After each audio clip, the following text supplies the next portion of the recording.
All right, everybody, thanks for joining in again this week. This episode is a first for Horror Heads history. As many of you constant listeners know, we've talked about how we go through picking the topics for each week's episode. You know, it's a very painful process. We have all these meetings and committees and voting and all this stuff that we have to go through. We do. We listen to everybody's input, too. So if you got input, we take it to heart. No, actually, what happens is we say, which movie do you want to talk about the next time we record? And then, okay, cool, that sounds good. How about you? What movie do you want to talk about? And then we say, all right, perfect, let's do those two. And that's how it goes. This time around, we said, what movie you want to talk about? And Mark said, let's talk about the movie that Joe Bob does next week. I said, all right, perfect. And he said, what movie you want to talk about? I was like, I want to talk about Deathgasm. I've wanted to talk about it for years. Let's talk about Deathgasm. Friday night came around. Joe Bob starts up on Shudder. Sure enough, he's playing Deathgasm. So here we are talking about 2015's Deathgasm that we both picked. That is too funny. I don't think this ever happened before in the show. It's a first. It is. It was kind of cool because I didn't get to watch it on the Friday night Shudder TV airing. I had to go back and watch it on my own because I didn't make it through it. So where do we start? Well, are you going to explain to people why you didn't make it through it? I mean, because you had to run somebody to the hospital or... Oh, I think I fell asleep. Which is typical for me because Joe Bob starts at, what does he start at again? Does he start at 9? No, that would be 8. 8, okay. So usually that should be fine, but maybe something happened. I don't remember. Usually works out okay, but I got really sleepy that night and I was out. It's a Friday night. That happens to me too because I usually stay up. Typical weeknight, I stay up until 11 o'clock. Usually, at least almost every night. But for some reason, Friday nights, there's a lot of times, man, it's like 9 o'clock. I'm like, oh, I'm ready for bed. Yeah, so I got to watch Joe Bob's. I got to watch it this morning, and sat back and watched it and enjoyed it. Had a good time. Had breakfast. Had a nice McDonald's sandwich while I watched it, and yeah, it was good. Good times. It was actually a lot more enjoyable than the movie I watched last night, which was Glass. Boy, that movie was terrible. But I guess we're not reviewing Glass tonight. Oh, we're not. I wonder then when we get done talking about this, are we going to have a new category for this? The coffee and egg McMuffin category? Yeah, it's interesting. Yeah, maybe Joe Bob is definitely more of a beer and popcorn category for me. Like pretty much all his movies are beer and popcorn movies, but I guess if you miss it, then yeah, it's the donut and coffee. You can do it. You can have it like a Sunday morning recap and watch it then. And yeah, because it's kind of funny because it kind of worked out okay watching him in the morning. Whereas I'm thinking of Svengoolie, and it's like I don't think I'd want to watch a Svengoolie episode at 8 o'clock in the morning. Just wouldn't seem right. But then when I was thinking about the horror hosts I've watched in the past, and I mean really there's only a couple. And Svengoolie, actually he at one time was on at noon, which I thought was kind of early, and then they finally put him into the evening hour. Another horror host I watched as a kid, Commander USA, he was on in the middle of a Sunday afternoon, probably 12 or 1 o'clock, and so it kind of reminded me of that, where it's just a daytime airing of your favorite horror host. So that's kind of cool. You get to, if you miss them on Friday, you get to go back and watch them, over the weekend. So I wonder, do they still do that in Chicago land area, where I know they were doing it a couple of weeks ago or a couple of years ago, where Svengoolie would be on MeTV on Saturday night at 10 o'clock or whatever, and then the following weekend, that broadcast that was on the previous night or the previous Saturday night would show on the U at noon on Saturday, and then so you could technically if you missed the week from before, you could watch Svengoolie at noon on the U and then watch him again at 10 o'clock or whatever, 9 o'clock on MeTV again. I wonder if they still do that.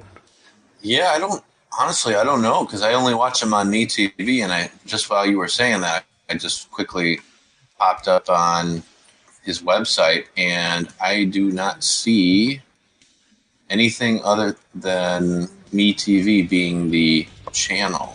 So I wonder if that contract or whatever ran out, because I remember before he had, interesting. A couple of years ago, he had his latest heart attack, and up until he had that heart attack, he used to always have, also on MeTV, wasn't Svengoolie, but Rich Coase, who is Svengoolie, on Sunday mornings would do the Stooge-a-Palooza every Sunday morning for like 2 hours of Rich Coase hosting Three Stooges shorts, which was great. Right. And then he had his heart attack, and then he hasn't done it ever since. So it'd be cool to bring that back. That would be cool. Yeah, it doesn't look like, I don't see anything about the U, so I think maybe that, I don't even know if that channel exists anymore. Oh, that could be too. I don't know. I haven't had the U for 30 years or something. Yeah, it's been forever. That's like, it might not even be there. Might have disappeared, like some of those local channels do. So anyway, Deathgasm. Let's get back on track here. All right. First of all, I want everybody to know that it's not official yet, but I think we're going to try to get Shiner as the Horror Heads official beer. We should do that, and then get Shudder as the official sponsor of the show, because I think this is like the fourth episode in a row that we've talked about a Shudder thing, and our next episode is going to be about a Shudder thing too, as well. Yeah. Well, depends on the order I release them in. So anyhow, so all of you out there, grab your credit card, go on to Shudder.com. and sign on and get a membership at, I think it's like $5.99 a month, which isn't bad because they have a really good, and you might want to do it pretty quick too, because I think that the price is going up if it hasn't gone up already. Is it really? I think I got an email saying that I was already a subscriber, so it wasn't going up for me. But I think for new subscriptions it was, and I don't know what it is, but I know it's like $4.99 or $5.99 a month. So, and I would assume if it goes up, it's probably like going up by $1. Oh man! But maybe I wonder if it's all because of Joe Bob. Could be. I mean, it's crazy when you think about the amount of content that is out there in the world. You know, you have people right now. I mean, right now you have all these people that are like going nuts over Game of Thrones. And if you're a Game of Thrones fan, that's great. I've never seen an episode of Game of Thrones. I have no desire to see Game of Thrones. I don't have anything against Game of Thrones. I don't have any desire to see it. So, and at this point, I'm not going to sit there and invest the amount of time it's going to take to get through 8 seasons of a show that I've never seen. But there's so many shows out there, with all the streaming services, and you have 45 million different cable channels and stuff, and like us talking about this Shudder stuff, I mean, I'm sure there's tons of people out there who have never heard of Shudder, let alone when you talk about, for example, like before we were recording, we were talking about the Shudder series, Critters, a new binge. If you don't have Shudder, you have no way of seeing that. And there's all of this stuff out there anymore, like all the streaming stuff. There's got to be people. I mean, I know there's people out there that have never seen like Stranger Things because they don't have Netflix, and there's like, I don't have a way to watch it, and I'm not going to go. I'm not going to go buy the Blu-rays for $30 just to watch the show that people say I'll like. Maybe I'll like it, maybe I won't. Well, just to let you all know about Shudder and why. I mean, like you said, Critters is on there if you want to check out this new Critters series, which I still got to get on to finish that, but another one that's coming up pretty soon here is they have a Creep Show series coming on, and that is, that to me is worth every penny of that. Yeah, it's just crazy. It's so nuts. There's there's just so much content out there that it's almost impossible to stay on top of it. Like back in the day, even for us, we're in our early 40s, and I remember being in my like 20s, and everybody watched Seinfeld and Friends, for example. Funny thing is, I don't think I've ever seen a Friends episode. No, it's horrible now. I used to love it back in the day, and now it's just horrible. It's stupid as hell, which most sitcoms are. When you go back and you watch them, you're like, oh man, except for Cheers and MASH. Back in the day, I mean, that was the thing. Everybody watched, those shows. Minus a few people, of course, but like pretty much everybody watched the same shows. Nowadays, it's Thursday night. What do you watch on Thursday night? Oh, I watch such and such on this, like on Hulu, or I watch such and such on this random cable channel that nobody else has ever heard of before. Maybe we should actually talk about Deathgasm, you think? Deathgasm, let's do it. So it's a 2015 horror film, and it's there was kind of an interesting, everything that I'm recalling from this film right now is everything in terms of the background of the film. This isn't me reading from Wikipedia. This is me remembering what Joe Bob was saying, and it's a New Zealand horror film, and I guess there was some kind of did something where they were offering money for filmmakers who wanted to make a movie, and you had to send your log line and a poster of the film. And anyhow, so this film got $500,000, or not $250,000 to finish the movie off, because of their poster, because they showed like a snippet of what they had filmed. And so I guess they won some kind of a contest or something, according to Joe Bob. And I think this is the first New Zealand movie that we've covered on Horror Heads. Okay, yeah, you're right. I was going to say the very end and the very beginning of The Force Awakens and The Last Jedi is filmed in New Zealand, but that doesn't count, though. I mean, that doesn't count. Those aren't New Zealand produced movies. I mean, heck, if you're going to go into that sort of mentality, then I think every other, like, 3/4 of the movies out there are filmed in Canada. So yeah. So this is a New Zealand horror film, and according to Joe Bob, there's not a whole lot of them out there. There's this, and I think the other one that we'll probably get to at some point is What We Do in the Shadows. Oh, yeah, that's right. He did mention that. And that's a great movie, by the way. But, yeah, this movie goes back to, which I was trying to think of the last time that there was this, like, heavy metal themed horror movie in recent years, and I couldn't think of one. I mean, outside of going way back to, like, Trick or Treat from whatever that was, 86 or whatever. I mean, I know there's been other ones, but none were popping into my mind. Yeah, Trick or Treat is one of those films, and I'm a huge horror fan, especially of classic 70s and 80s horror, and I've never seen that movie, which is bizarre.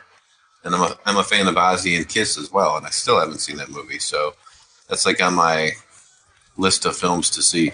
The other thing I will say about Deathgasm is I think you actually really do have to be a metal fan to appreciate this movie. I don't think if you're if you're not a metal fan, I don't think there's any way you would go into this movie and be like, oh yeah, that was cool. So I got a question for you before we get into it too far. Was this film supposed to be, and I didn't catch this or not, and maybe they didn't even tell you, was it supposed to be based in the 80s, or was it supposed to be based in the... No, I guess it wouldn't be. No, it was modern day. That's right, because like there's that scene where they're in the record store and it says 80s, like in terms of the category that they're looking in. So I assume if it was supposed to be in the 80s, they wouldn't have a 80s category. Okay, yeah, I didn't know what that was. I wasn't sure if it was supposed to be a throwback or what it was, but makes sense. No, it was all modern day, and I don't know if you remember, but I remember seeing this when it first came on to Netflix. Whenever, really? Like in 2016 or 2017, and I was like, "Oh man, let's watch this awesome movie, Deathgasm. We should do it at some point." And then we never really talked about it at all until I saw it on Shudder. I think what happened, it was on Netflix and then it wasn't anymore or something.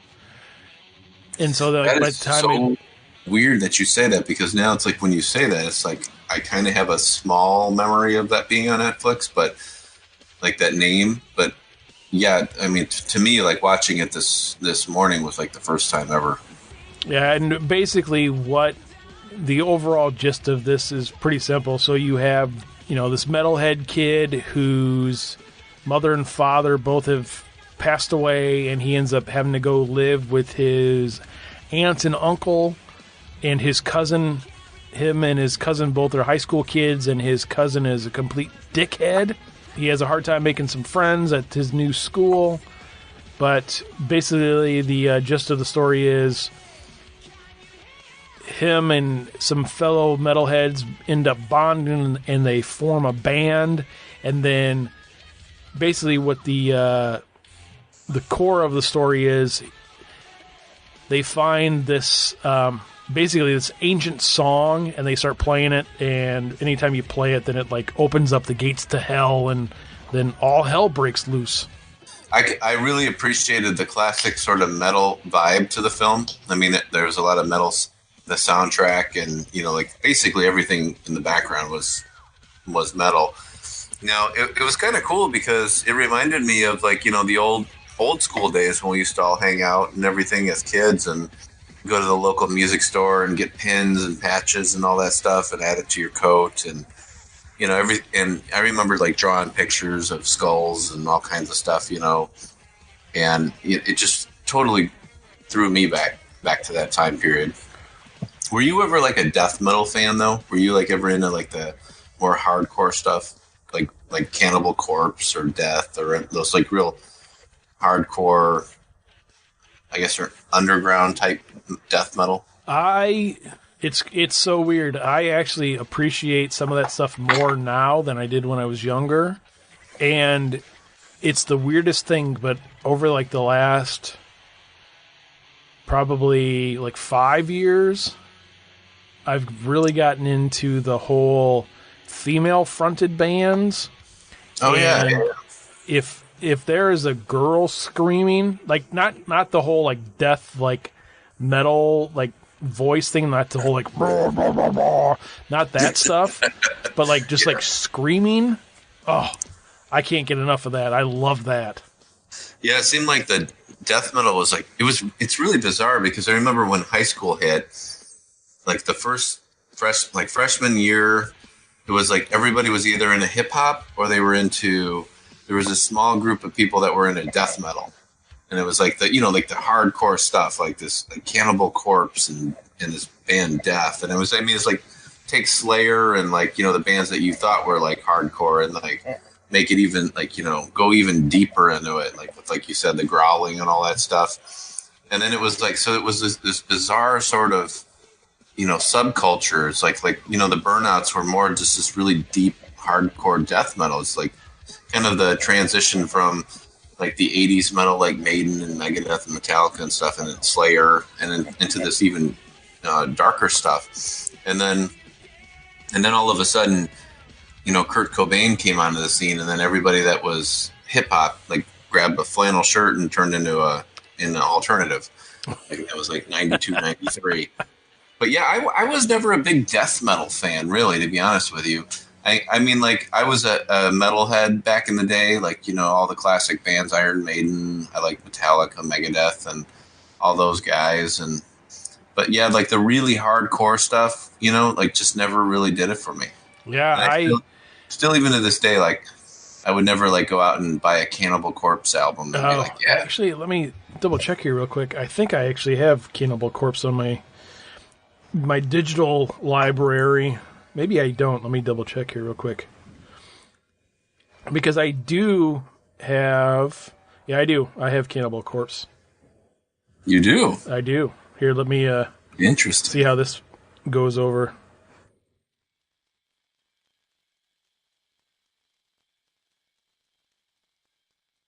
See if I can name this song.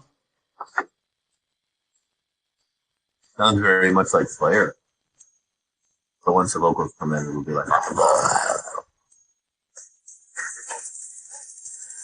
Yep.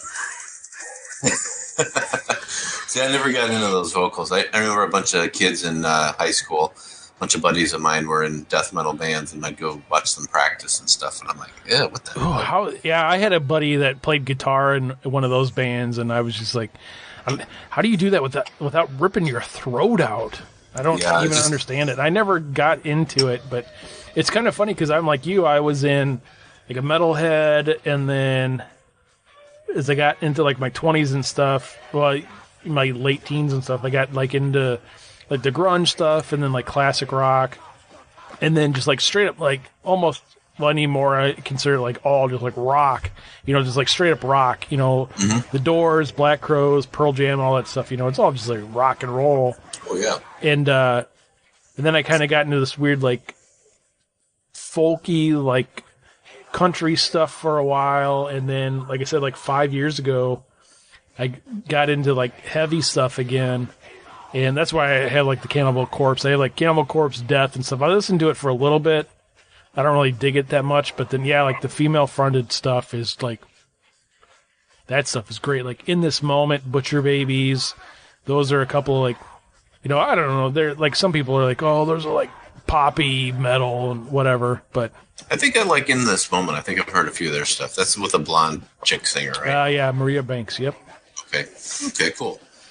Yeah, I think I've listened to a few of their songs. But yeah, I was never like going into this, like watching the film, it was like, it seemed like it was more geared towards that, like the death metal. But then again, like you think of like some of the more newer stuff that's out.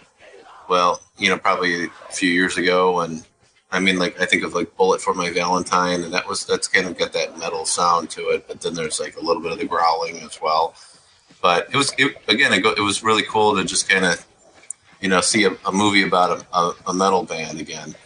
Like we had talked about that movie Trick or Treat. I never did see that, and I know this is kind of the same concept. So where like there's this. So what was the story with this guy? This like metalhead guy that they go and he's like living in this abandoned house by himself. Oh, he was the. What was he? He was like the lead singer or whatever of like some like old metal band, and then that like went underground and disappeared, and then he was the one who had this like ancient song right from back in the day, and then what was it called? Like the Black Hymn or yeah, right. It's a great movie, guys. I mean, if you're a metalhead at all and you just want to see, like, it's a complete throwback to if you are, I would say between like the age of like 38 and maybe like 50, this is going to remind you of high school if you were a metalhead. Long hair, leather jackets. Yeah, basically take like, what this movie really reminded me of, based on the gore level and the practical effects and sort of the themes of the film. It reminded me of The Evil Dead, probably more like the remake. No, yeah, I could see that. Yep. It had that vibe to it. And it's kind of funny because like modern day practical effects, and these were, some of them are played out pretty, hokey. They're done for laughs more than anything else. Like, like when they have to decapitate the guy twice and stuff like that.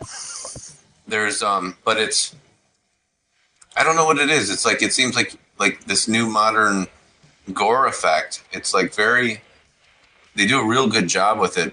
And, but you could see that it's like the same thing that they're using in all these new movies. Does that make sense to you? Like, I guess like what I'm saying is like when you go back to like the early days, if you watch Dawn of the Dead and you watch the gore effects in that, and then you watched like, say, Friday the 13th or,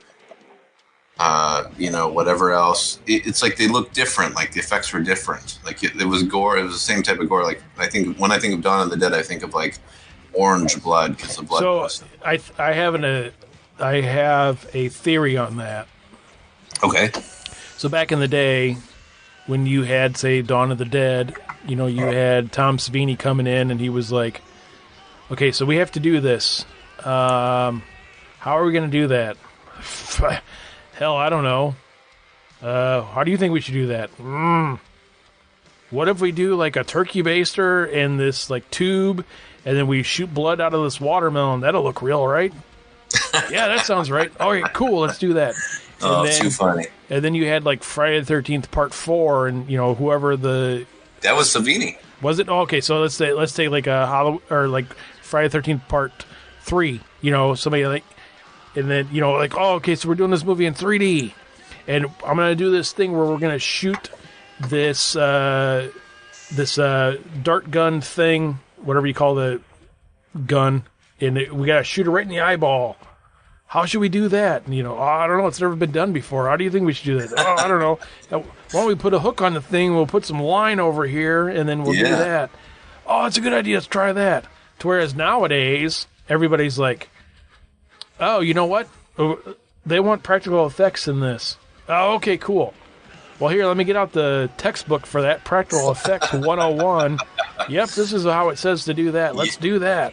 Oh, that is such a great explanation. Yeah, you're so right. Like back in the day, it was all like they were coming up figuring out how to do it in the moment. And now it's like all pretty been done.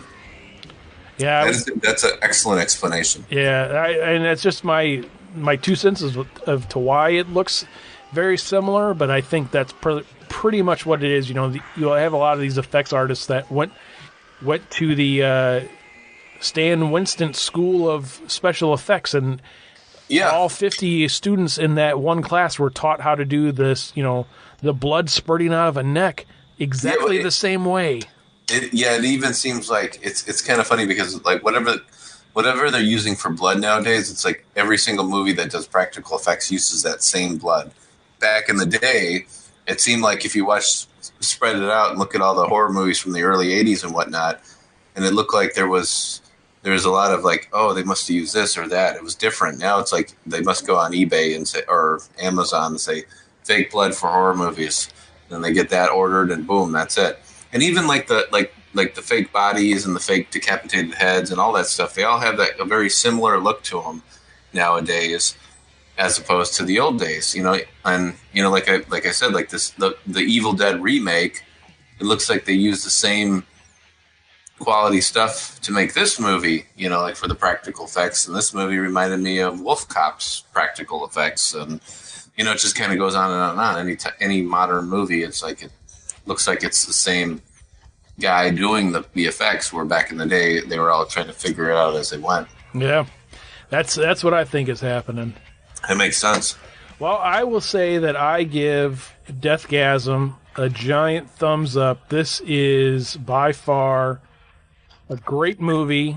As we were saying in the Joe Bob Cue the Winged Serpent episode that we did a couple of weeks ago, or a week ago, depending on when this comes out, this really shows the difference in movies that Joe Bob can play compared to somebody like Svengoolie. This is a 4-year-old movie, to where it's not a 55-year-old movie that's being played in black and white and stuff. I mean, great movie. You have Shudder, definitely go check it out. I think it's probably, I would assume there's probably 2 versions on Shudder. Maybe I shouldn't say that out loud without double checking, but you can definitely watch it with Joe Bob. I'm going to go ahead and say that this movie, while it was great being hosted by Joe Bob, I think this movie is good enough on its own that it doesn't need a horror host. But it definitely doesn't take away from the movie at all, with Joe Bob coming in every 15, 20 minutes and giving his 2 cents in on it. Well, I will go the same route with you with the thumbs up for it. It was definitely enjoyable. However, I will differ with you, and I will say that this is definitely a horror-hosted film where you need that breakup every now and again. Because, again, this is a movie that isn't terribly original. It's independent, and it's sort of, there's some things that could be worked on, some improvements, and there's a little bit of a generic quality to it. And I think with Joe Bob breaking in there and talking and giving you some horror background and history, that to me makes it so much more enjoyable. Where it's kind of like like a modern day horror movie, just kind of like you said with Netflix. If you you go through the Netflix horror category and you see these movies and some of them maybe I'll watch that, and you're just kind of I don't know if I want to commit to 2 hours of this film. Then you throw Joe Bob in there, it's I'll watch that. So I think this to me would definitely be I don't think if I was spinning through Netflix, I would have stopped and said, okay, I'll watch this. Put Joe Bob in there with the cowboy hat and the Lone Star beer, and I'd be like, yeah, definitely. I'll give this a shot.